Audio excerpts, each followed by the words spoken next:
dari kelas 12 TKR 2 absen 4. Kali ini saya akan menjelaskan tentang rangkaian lampu hazard dan klakson. Pertama-tama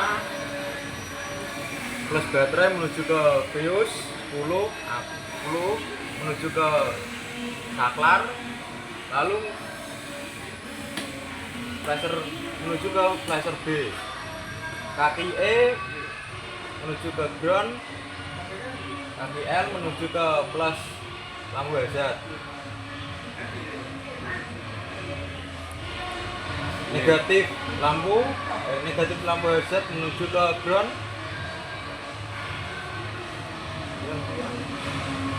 plus baterai menuju ke fuse 2 ampere menuju ke saklar menuju ke kaki 86, kaki 85 menuju ke ground, kaki 30 menuju ke plus baterai, lalu kaki 87 menuju ke plus klakson, negatif klakson menuju ke ground.